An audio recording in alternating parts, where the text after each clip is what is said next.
In the name of the Father, and of the Son, and of the Holy Spirit. Amen. Did you hear about the two thieves who stole a calendar? They both got 6 months.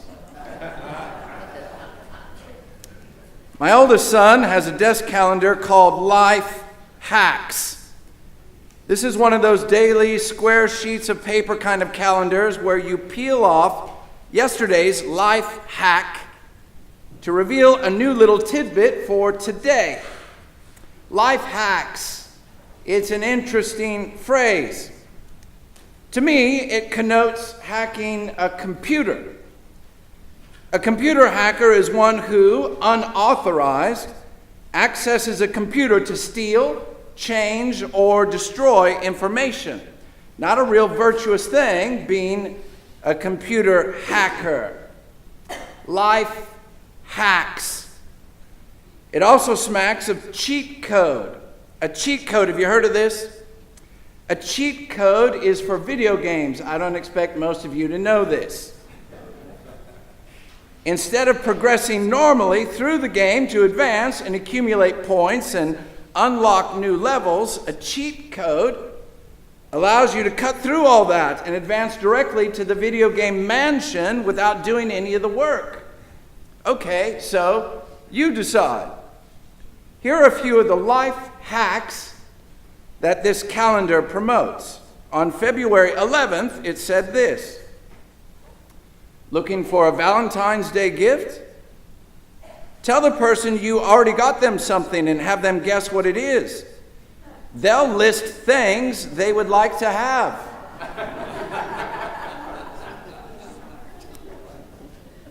January 9th, struggling to remember a word? Clench your fist.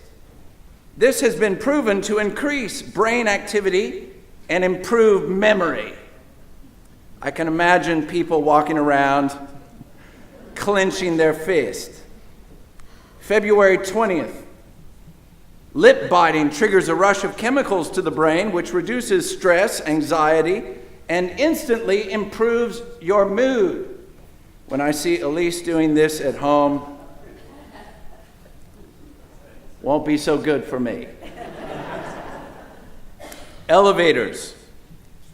Press the floor you want and the door close button simultaneously, and you will bypass all the other floors. I felt kind of guilty when I tried this. Of course, there were only 2 floors when I tried it. I felt kind of guilty when I got to the 2nd floor without stopping.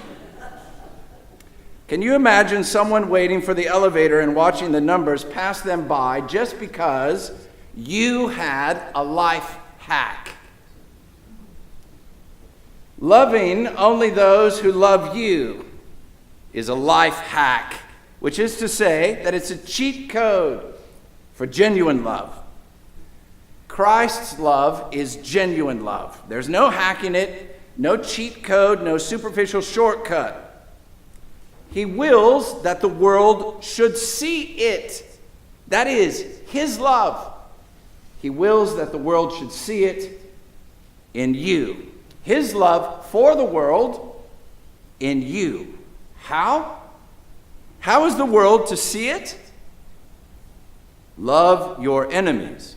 Do good for those who hate you. Bless those who curse you. Pray for those who abuse you. That is his life. He's not dead in the grave. He's risen. He is engaged with humanity.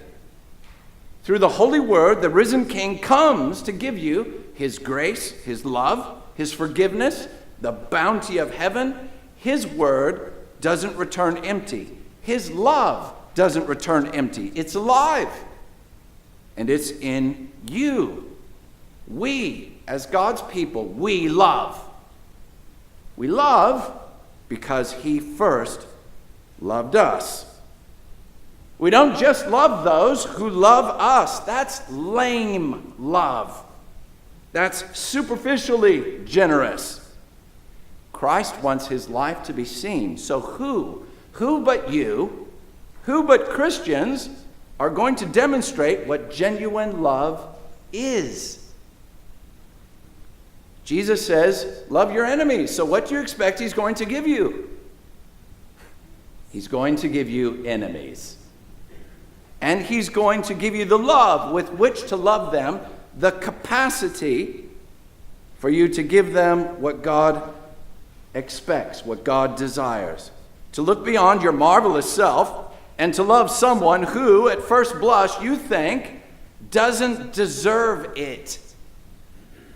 Loving those who deserve it is a life hack. It's a preschooler's creed, a cheat code for those who want to appear Christian, but who don't want to roll up their sleeves. What God demands, God provides.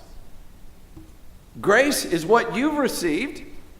Unbounded grace, love extraordinaire, divine and unmerited love. You weren't so great, you know. You weren't so great. Dead in your trespasses and sin. And God made you alive.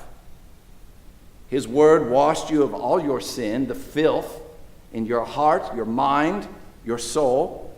Love washed you in baptism. You were made new. You were made holy, a vessel of divine love. It was a gift.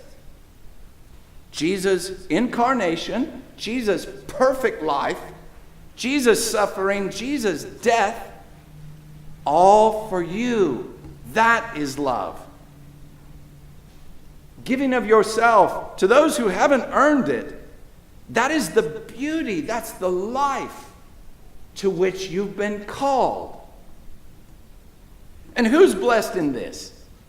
Loving your enemies. Who's blessed? You? Yes, you. You have a connection with the Lord of love. His love is in you and not superficially. And you rejoice in this love, don't you? It's saved you, this love, hasn't it? Taken you out of the dumpster of life and put you in this church where His word, His kingdom envelops us all. Your enemy doesn't deserve your love. Don't look for the deserving. That's a life hack. It's a cheater code. Look for the recipient that God is sending you. Who's blessed? When you love your enemy, who's blessed? Your enemy. Can you think of anything more likely to impress someone than receiving love from the one who has suffered their cruelty, their petty pretensions? Make their head snap, that's what it'll do. Where did that come from? And God has been doing this for millennia, showing His love through His people to those who despise Him, those who despise His servants. When you love your enemies, you show who it is to whom you belong. Bless those who curse you, giving the right cheek to those who strike you on the left. The Son of God who loved humanity and all persons within our race, the human race, He loved us when we were still His enemies. I gave my back to those who strike, and my cheeks to those who pull out the beard. I hid not my face from disgrace and spitting. There was no shortcut for Him. No shortcut to take when time came to redeem fallen humanity. The Lord our God assumed our mortal nature, assumed the sum total of our sin, our disease, and our death. For God so loved the world that He gave all that He could give. And that love lifts you. You're lifted up by this gift, this grace. You're lifted up by the crucified God. And so we don't hoard the love that God has given us. Freely we have received, freely we give. And you receive it with regularity. Daily you walk as a baptized child of God, loved and redeemed. You feast on the banquet of Golgotha's love at this altar, the sacrificial bounty of heaven's Prince, an ongoing feast. Now listen to his words. Listen to his words and follow me through a basic progression. There's a big theological nugget hidden by the translation. Here's how the ESV renders it, verse 32. If you love those who love you, what benefit is that to you? What benefit is that to you? But the word here is not benefit. The word in Greek is grace. If you love those who love you, what manifestation of grace in you would that be? And the answer is none. No one will know what grace you have received, what love resides in your soul, if you embrace the life hack of loving only those who love you, even sinners.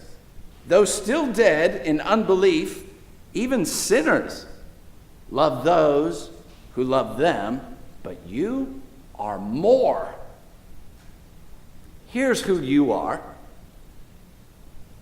I have been crucified with Christ, and I no longer live, but Christ lives in me. And the life I live in the body, I live by faith in the Son of God who loved me and gave himself up for me. Galatians 2:20. That is you. And all those things that Jesus mentions, you've seen them. You've witnessed Christians in selfless humility putting others, even those who despise them, above themselves. When you see such things, you see Christ in action. When you see such things, greet your Lord. Recognize him who's in the midst and praise his name. What God enjoins upon us is being realized. His church is every bit as active to bless the world as it has ever been.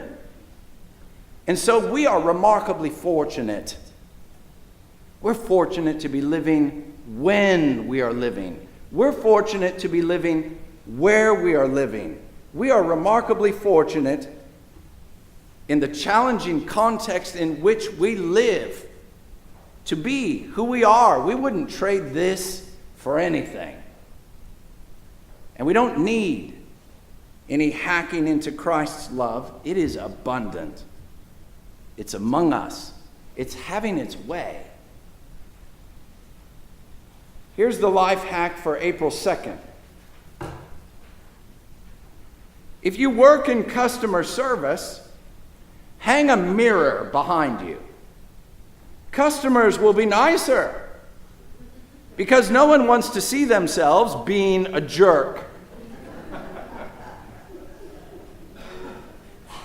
There's no cheater code, no life hack to Christian behavior. When you come across your enemy, love him. In the name of the Father, and of the Son, and of the Holy Spirit.